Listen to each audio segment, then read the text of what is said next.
देखिए इस बार जो वेस्टर्न डिस्टर्बेंसेस हैं और जो एल नीनो की कंडीशंस हैं, उसके मुताबिक तो जो आपकी मॉनसून है जो जुलाई से स्टार्ट हो रहा है वो आपकी मामूल से कम बारिशें होंगी। और वो भी आपके ज़्यादातर नॉर्दर्न एरियाज़ की तरफ जो है वो ज़्यादा बारिशें होंगी, जितने आपके केपी के कुछ इलाके आते हैं, सदरन पंजाब में कुछ हैं, फिर आपके गिलगित बल्तिस्तान चित्राल वाली साइड पे इलाके हैं, ये सारे आपके जो है वो ज़ेरे आब आने के ख़दशा है। वहाँ पे ज़्यादा बारिशें जो है वो आपकी हवाएं वहाँ इंटर हो रही होंगी। तो लेकिन जो अभी जो इस वीक की आप सिर्फ बात करें, अगर 20 जून तक की हम बात करें तो उसमें आपके जो है वो पंजाब के भी कुछ इलाके शामिल हैं। और हमारा जो ज़्यादा प्रॉब्लम है जो शहरी इलाकों में ख़ास तौर पर होता है, पर्टिकुलरली अगर मैं पंजाब की बात करूँ जी। या शहरों की बात करूँ, इस्लामाबाद वगैरह में जो आजकल बारिशें होंगी, उसमें आपके एनडीएमए के मुताबिक अर्बन फ्लडिंग हो सकती है। और अर्बन फ्लडिंग का जो है वो ताल्लुक इस चीज़ से नहीं है कि आपकी बारिश ज़रूरत से मामूल से ज़्यादा होगी, बल्कि इसका ताल्लुक आपकी जो है वो जो बरसाती नालों के ऊपर जो आपकी कंस्ट्रक्शन इलीगल हुई है, चूँकि बारिश का पानी कहीं गुजरने का रास्ता नहीं है और कंक्रीट इतना ज़्यादा आपका जी। प्राइवेट हाउसिंग सोसाइटीज़ की वजह से कि पानी ग्राउंड में एब्जॉर्ब होने के रास्ते भी नहीं हैं। तो इस वजह से आपकी अर्बन फ्लडिंग के खतरात जो है वो इस हफ्ते हो सकते हैं। लेकिन बहरहाल जुलाई में जो है वो ज़्यादातर जो आपके प्रॉब्लम्स होंगी वो नॉर्दर्न एरियाज़ में होंगे। और आपके जो लैंड स्लाइड है उसकी वजह से, क्योंकि हम ये देखते हैं कि जो डिफॉरेस्टेशन का रेट है वो पाकिस्तान में, एशिया को अगर देखा जाए तो पाकिस्तान में सबसे ज़्यादा है। एफॉरेस्टेशन का रेट कम है, दरख्त लगाने का रेट कम है, और दरख्तों की कटाई का जो है वो बहुत ज़्यादा है, जिसमें टिम्बर माफिया भी आपका बहुत ज़्यादा इन्वॉल्व होता है। तो ये आपके फैक्टर्स सारे ऐसे हैं जो मैं आपको गिनवा रही हूँ। वो गवर्नेंस रिलेटेड आपके चैलेंजेस ज़्यादा हैं, या आपके गवर्नेंस के प्रॉब्लम है, आपकी पॉलिसीज़ की इम्प्लीमेंटेशन आपकी प्रॉपरली नहीं हो रही है, जिसकी वजह से आपके जो कोई भी इस तरह की आफत आती है क्लाइमेट चेंज की वजह से, जो ट्रिगर्स होते हैं वो आपकी मज़ीद एग्रीवेट हो जाती है आपकी पॉलिसीज़ और गवर्नेंस की फेलियर्स की वजह तो से जो बैड पाकिस्तान में। मैनेजमेंट है या ये जो गलत प्लानिंग है, उसके असरात अल्टीमेटली आवाम को भुगतने पड़ते हैं और इसको नेशनल डिज़ास्टर कह दिया जाता है। नेशनल डिज़ास्टर के तौर पे इसको कहा जाता है कि जी इससे निपटना तो मुमकिन ही नहीं है। तो क्या कोई बेहतरी या खुद अब ये जो बिगाड़ पैदा हो चुका है, ये जो हमने दरियाओं नालों के रास्तों में हाउसिंग सोसाइटीज़ बना दी हैं, ये तो बन चुकी, अब इनको गिराना पड़ेगा या कोई और हल भी है इसका? जी देखिए, प्राइवेट हाउसिंग सोसाइटीज़ तो लोगों की इन्वेस्टमेंट्स है बन चुकी हुई हैं। मुझे लगता है कि जो हमारे शहर हैं, जो हमारे इलाके हैं मुख्तलिफ, उनको जो है वो रीडिज़ाइन करने की ज़रूरत है।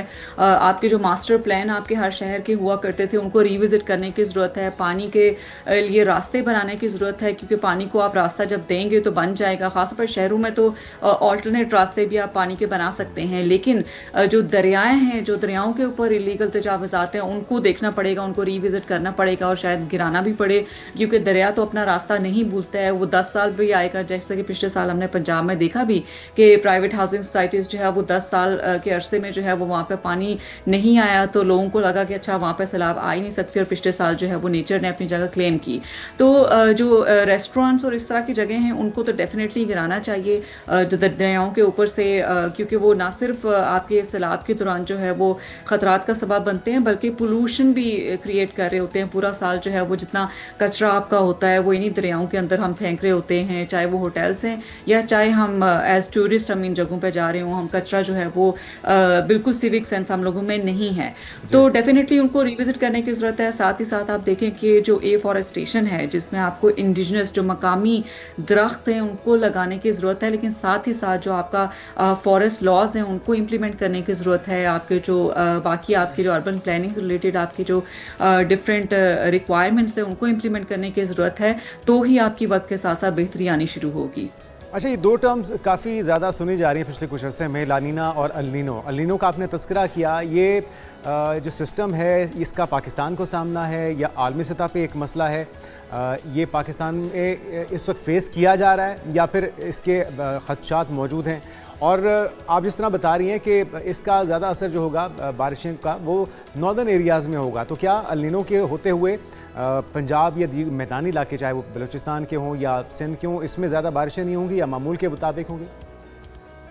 जी, बिल्कुल, आप देखें कि इस दफ़ा जो अभी तक साइंटिस्ट प्रिडिक्ट कर रहे हैं, आपका 95% तक प्रोबेबिलिटी है कि आपका एल नीनो कंडीशंस जो है वो डेवलप हो रही हैं और साल के एंड तक, जून से लेके अगस्त तक परसिस्ट करेंगी और साल के एंड तक स्ट्रॉन्ग हो जाएंगी।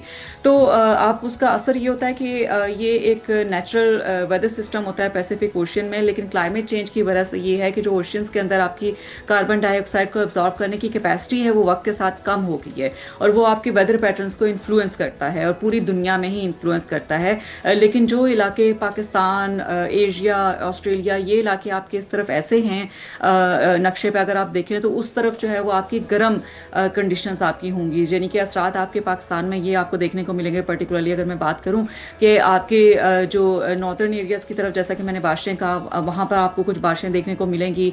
जो बाकी इलाके हैं वहाँ पर आपको ड्राउट लाइक कंडीशंस देखने को मिलेंगी।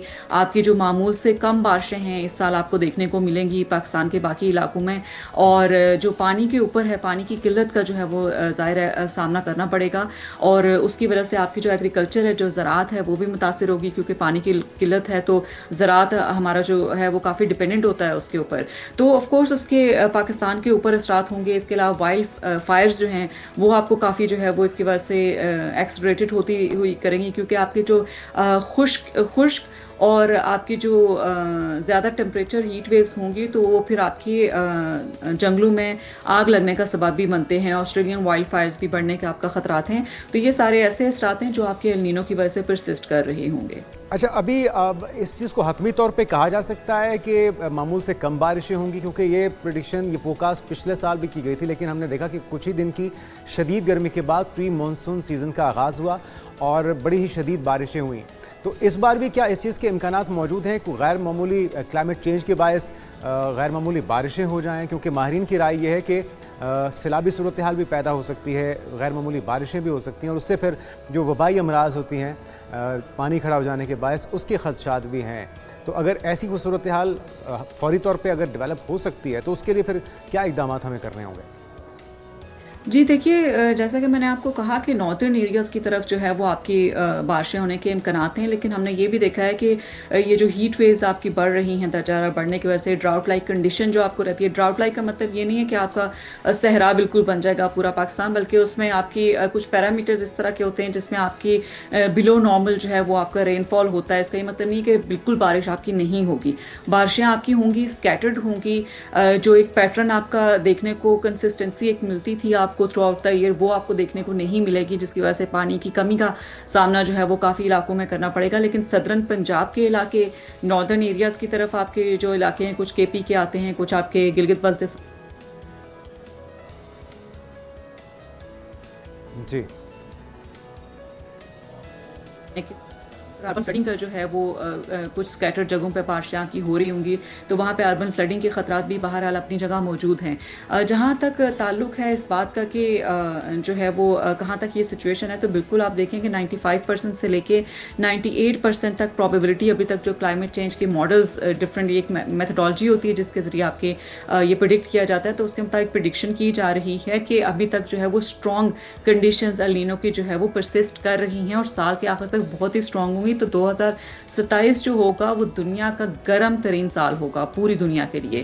तो इसी तरह जो है वो आप ये देखें कि किया क्या जा सकता है इसमें। ये काइंड ऑफ जो है वो 2 महीने पहले से ही वार्निंग जो है वो साइंटिस्ट की तरफ से आनी शुरू हो गई हुई थी।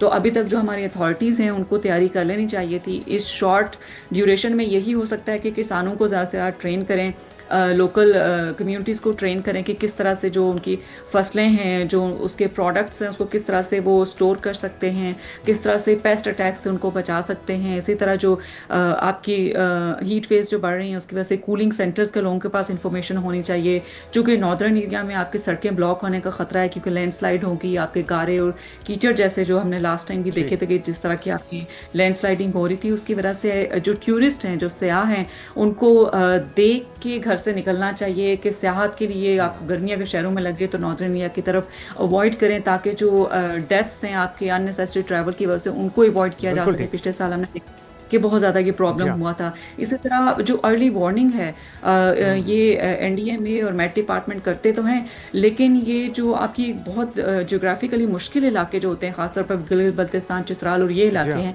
वहाँ तक लोगों तक किस तरह पहुँचानी है, ये एक बहुत बड़ा चैलेंज है, क्योंकि हर एक के पास वहाँ पे इंटरनेट नहीं होता, हर एक के पास वहाँ पे इलेक्ट्रिसिटी नहीं होती कि आपकी अर्ली वार्निंग को जो है वो रीड कर सके। तो वहाँ पे लोकल कम्युनिटीज़ को ट्रेन करना कि वो किस तरह से अपने आप को बचा सकते हैं, दूसरों को किस तरह बिल्कुल से ठीक, इन्फॉर्म बहुत कर ही सकते खूबसूरत आपने हैं, ये बात की कुछ है।